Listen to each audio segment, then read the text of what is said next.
puasa Ramadan akan digantung oleh Allah ke langit, tidak ke bumi, nggak mau turun illa bi zakatil fitri, mereka dengan zakat fitrah baru sampai kepada Allah.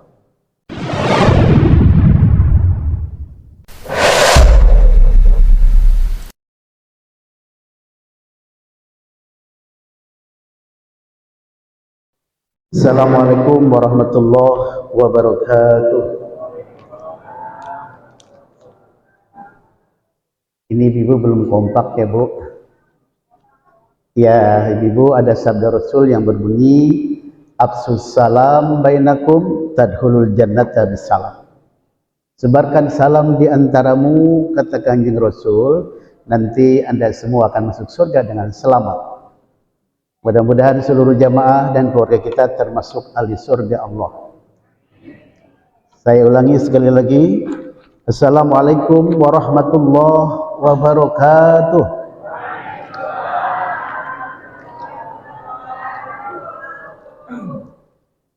Alhamdulillahilladzi farada alaina siyama haqqa hamdih. Wassalatu wassalamu ala sayyidina Muhammadin wa ala alihi wa sahbihi ajma'in, amma ba'd. Ketua DKM beserta seluruh jajaran pengurus yang dimuliakan Allah Subhanahu wa taala, para asatiz dan asatijah yang dirahmati Allah, bapak-bapak, ibu-ibu dan saudara-saudara hadirin shaimin shaimat yang terhormat. Puji syukur mari kita panjatkan kepada Allah yang Maha Agung. Salawat dan salam semoga selalu dilimpahkan kepada Nabi besar Muhammad sallallahu alaihi wasallam. Para hadirin yang dirahmati Allah, saya akan menyampaikan tausiah di pagi hari yang cerah ini, dan ini bisa juga dikatakan kultum ya Pak, kuliah 7 menit atau kultum singkatan kuliah 7 jam. Jadi bapak-bapak mau yang 7 menit, mau yang 7 jam? Hah? Berapa? Mau yang berapa bu? Mau 7 menit atau 7 jam? Kalau yang 7 jam saya pulang duluan. Kebanyakan ya Pak. Paling nanti mudah-mudahan 3 kali 7 menit ya, sedanglah. Tadi kata panitia gambarnya 5:30, mudah-mudahan selesai. Nah hadirin yang berbahagia, kita kumpul di masjid ini dalam rangka sholat subuh berjamaah sekaligus kuliah subuh. Dan di tempat ini pula kita bisa bersilaturahmi, dan ini silaturahmi diperintahkan oleh Rasulullah. Sesuai dengan sabda Nabi, man ahabba ayyubsata fi rizqih. Barang siapa yang ingin diluaskan rizkinya, ingin dimudahkan rizkinya, dan ingin dipanjangkan umurnya, kata Rasulullah, falyasir rahimah, maka rajin-rajinlah silaturahmi. Jadi dengan silaturahmi pagi ini ada 2 keistimewaan. Yang pertama, Allah bakal memberikan kepada kita kemudahan di bidang rezeki. Mudah-mudahan hadirin semua diberkahi oleh Allah rezekinya. Yang kedua, orang-orang yang rajin silaturahmi, kata Nabi, bakal dipanjangkan umurnya oleh Allah Subhanahu wa taala. Mudah-mudahan seluruh jamaah umurnya dipanjangkan oleh Allah sampai 200 tahun. Amin. Setuju Pak? Ibu setuju sampai 200 tahun? Tapi panjang umurnya sehat, ibadahnya hebat. Gitu ya. Bukan panjang umur bengek, sehat semua. Nah inilah hadirin. Sekalipun memang umat Rasulullah, kalau kita lihat hadis yang sahih hadirin, Nabi itu wafat usia 63 tahun, beliau wafat. Sahabat yang 4, Abu Bakar Siddiq, Khalifah Abu Bakar, wafatnya juga 63 tahun. Kemudian Khalifah Umar, beliau wafat usia 63 tahun. Dan Khalifah Utsman juga 63 tahun. Dan Khalifah Ali sama dengan Nabi 63 tahun. Jadi sahabat yang 4 ini usianya sama dengan Rasulullah. Jadi kesimpulannya, umat Nabi rata-rata 63 tahun. Nah yang pagi ini 62 tahun, 11 bulan 25 hari, ada Pak? Hah? Ibu-ibu ada usia 62 tahun, 11 bulan 25 hari? Bentar lagi. Yang ikut lebaran atau kalau 5 hari lagi Pak? Nah, tapi hadirin jangan khawatir, kata Nabi, umatku nanti banyak yang dikasih bonus oleh Allah, banyak yang dipanjangkan umurnya. Nah ini, makanya kita rajin silaturahmi. Kita lihat hadirin orang-orang tua kita, mereka tidak pernah putus silaturahmi. Jadi kalau jalan, sekalipun jalan setapak, dilalui terus. Padahal kendaraan jarang, jalan pun masih jelek zaman-zaman dulu, tetapi mereka tidak putus silaturahmi. Jalan terus.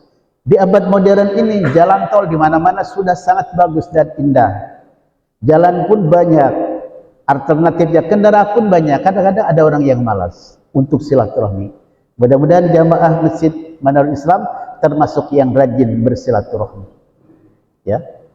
Bahkan oleh Nabi diancam hadirin yang oleh silaturahmi, kata Nabi, la yahrujul jannah qati'ur rahim. Tidak akan masuk surga orang yang suka memutuskan silaturahmi, kata Rasulullah. Itu hadis-hadis kuat. Nah, mudah-mudahan nanti di hari raya Idul Fitri kita bisa bersilaturahmi. Para jamaah rahimakumullah, tinggal beberapa hari lagi kita akan memasuki hari raya Idul Fitri. Dan sebelum hari raya tiba, ada kewajiban yang harus kita lakukan, yaitu zakat fitrah. Zakat fitrah ini wajib bagi yang mampu, yang punya kelebihan untuk makan sehari semalam, wajib hukumnya. Bagaimana kalau orang mampu zakat, punya kelebihan dari makan 24 jam tapi tidak zakat, puasanya hadirin tidak akan sampai kepada Allah. Kata Nabi, "Shaumur Ramadan mu'allaqun bainas samai wal ardh illa bi zakatil fitri." Puasa Ramadan akan digantung oleh Allah ke langit tidak, ke bumi nggak mau turun, illa bi zakatil fitri, melainkan dengan zakat fitrah baru sampai kepada Allah. Dan zakat fitrah ini hadirin adalah kegiatan ibadah sosial.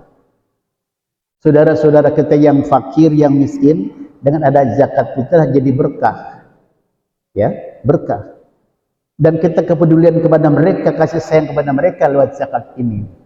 Dan kalau sayang sama orang-orang miskin, Allah akan menolong kita di dunia dan juga di akhirat. Ini ada sebuah kisah hadirin, ada seorang hamba Allah sudah disidang oleh malaikat dan vonisnya masuk neraka. Setelah menimbang, mengingat, memutuskan, dia dijebloskan ke neraka. Dan Allah bertanya kepada malaikat, "Malaikat, apakah dia masih punya kebaikan?" "Ya Allah, setahu saya memang dia bos rentenir," kata malaikat. "Tetapi dia selalu amanat sama anak buahnya, si penagih. Kalau kau nagih sama orang miskin dan dia bilang entar udah lewatin, jangan ditagih dah, nanti aja biarin." Suka begitu ya Allah. Akhirnya hadirin, karena Allah sangat perhatian sama fakir miskin dan juga si bos tadi sayang sampai fakir miskin, oleh Allah diberikan ampunan yang besar saat itu. Kata Allah, "Wahai malaikat, jangan dijebloskan ke neraka, masukkan dia ke surga karena dia sayang kepada hambaku yang miskin." Itu pada hari ini. Ini sesuai dengan sabda firman Allah dalam hadis qudsi yang berbunyi, "Inna rahmati taglibu ghadabi." Sesungguhnya rahmatku, kata Allah, kasih sayangku bisa mengalahkan murka Allah. Tuh Pak, hebat kan kita sayang sama fakir miskin. Memang jadi rentenir itu udah dosa, berzina juga perbuatan dosa, membunuh juga perbuatan dosa, judi perbuatan dosa, mabuk-mabukan perbuatan dosa. Tapi kalau Allah sudah menurunkan rahmatnya, semuanya hilang, dosa-dosanya diampuni oleh Allah. Ini berdasarkan hadis qudsi yang berbunyi, "Inna rahmati," sesungguhnya rahmatku, "taglibu ghadabi," bisa mengalahkan murkaku, kata Allah. Itu hadis qudsi. Ada kisah yang kedua hadirin.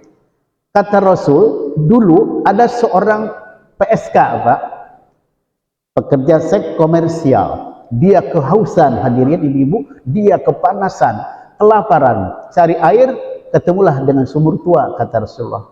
Masuk ke dalam sumur dan dia minum air. Pas lihat ke atas, tahu-tahu ada anjing juga sedang menjulurkan lidahnya, kehausan.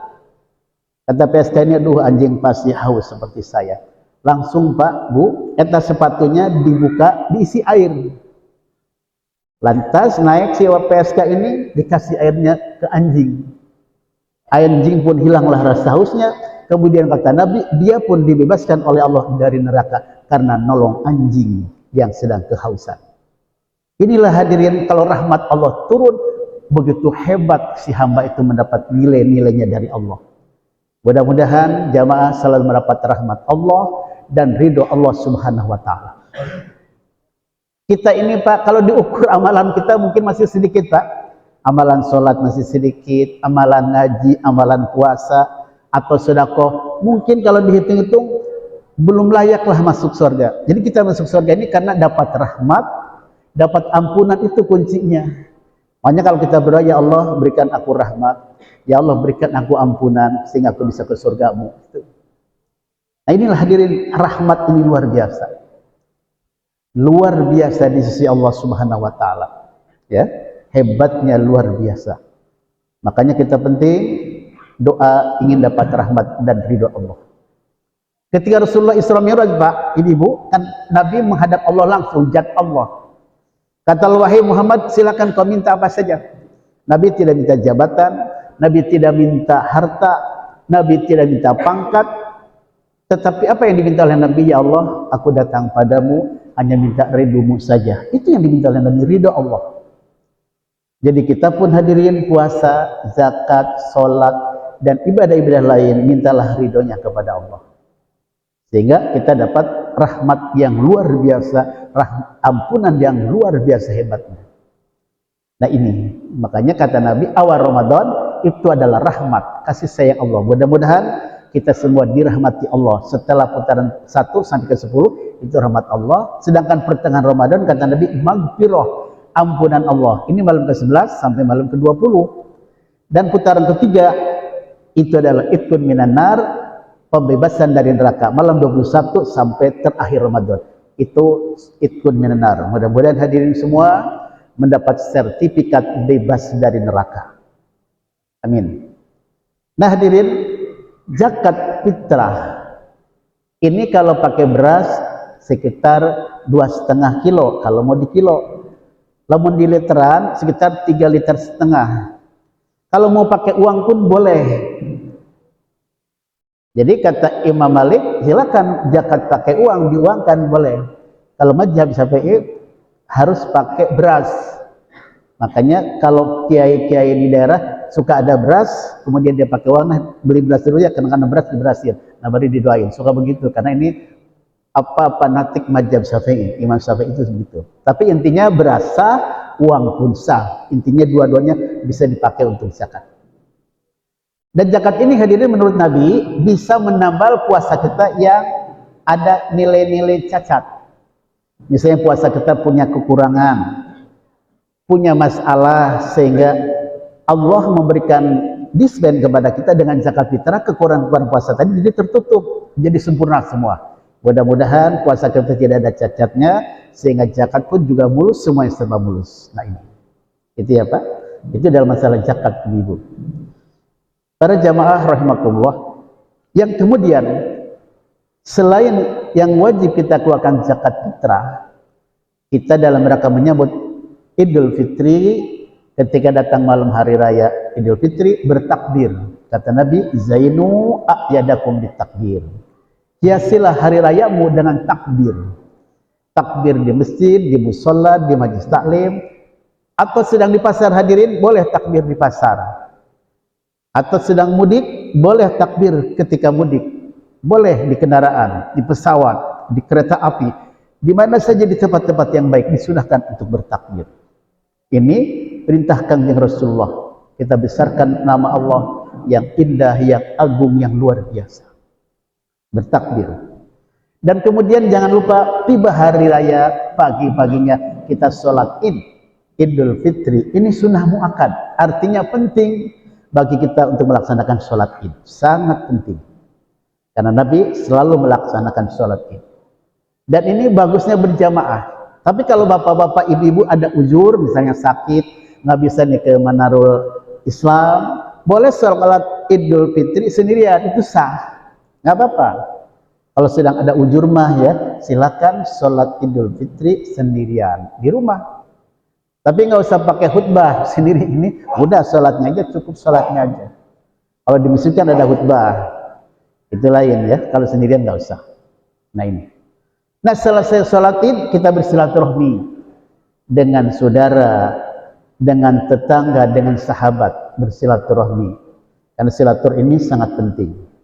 Bahkan selain itu juga bersilaturahmi dengan orang yang sudah meninggal dunia, yaitu ziarah kubur. Saudara-saudara kita hadirin yang sudah wafat, mereka sangat menanti sekali doa-doa dari kita yang masih hidup. Mereka sangat menanti sekali sedekah-sedekah dari kita yang masih hidup. Itu sangat dinantikan. Ini ada sebuah kisah bapak-bapak ibu, ada seorang waliullah. Dia kalau malam Jumat rutin ziarah kubur. Hanya dia selalu berpindah, misalnya malam Jumat pertama ke makam A, nanti malam Jumat kedua pindah Pak ke makam B, malam Jumat ketiga di makam C, malam keempat, minggu keempat di makam yang lain. Ketika waliullah ini ziarah kubur, kemudian tengah malam dia berdoa dengan khusyuk, tahu-tahu lep aja dia tertidur Pak wali ini. Lantas dia mimpi semua ahli kubur bangkit semua, ngedeketin wali tadi.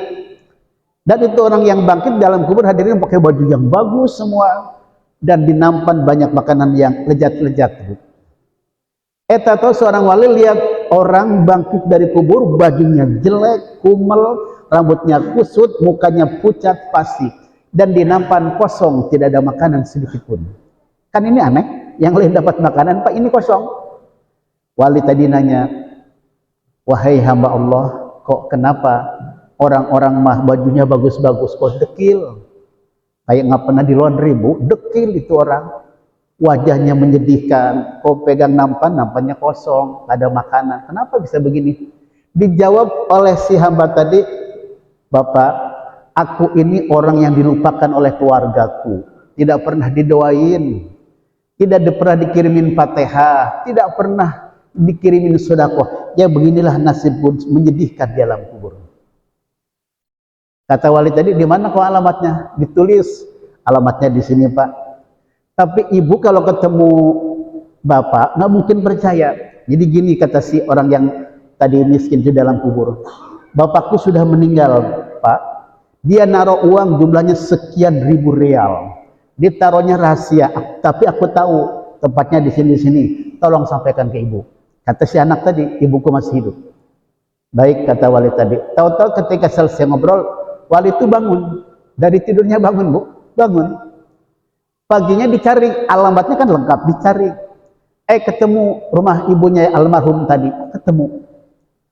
Kata wali, assalamualaikum, ibu. Waalaikumsalam, ada apa Pak? Aku malam ziarah ke makam si Anu. Dan anakmu di sana sangat menyedihkan nasibnya. Dia susah, dia menderita, dan dia sangat repot. Ibunya nggak percaya Pak. Oh, Bapak mengarang katanya, masa sih Bapak bisa? Iya, saya ketemu. Ibu memang pasti nggak percaya. Suamimu sudah meninggal? Iya Pak, betul. Nah, anakmu cerita bahwa suamimu punya uang jumlahnya sekian ribu real dan engkau pun tidak tahu.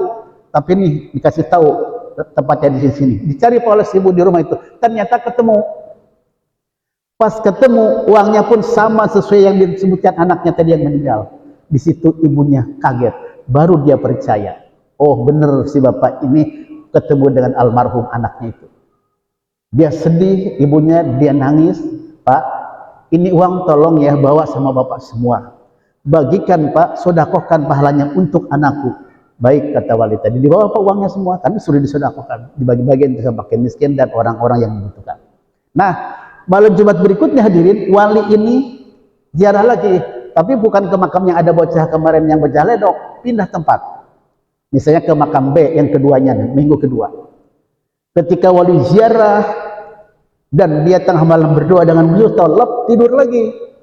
Dan itu orang-orang Pak dalam kubur bangkit semua, bangkit, pakai baju bagus, wajahnya ceria, pegang nampan dengan penuh kue. Nah, bocah yang kemarin Pak yang menjadikan sekarang bajunya sudah bagus, wajahnya ceria, di nampannya banyak makanan. Lantas anak tadi bicara, Pak, terima kasih, saya sudah dibantu oleh Bapak. Dan ibu sekarang selalu berdoa untuk saya, selalu bersedekah untuk saya. Jadi sekarang saya tidak susah lagi dalam kubur. Itu begitu Pak. Ini wali yang cerita. Ya, wali Allah. Inilah hebatnya orang-orang yang selalu silaturahmi dengan yang sudah meninggal dunia. Wassalamualaikum.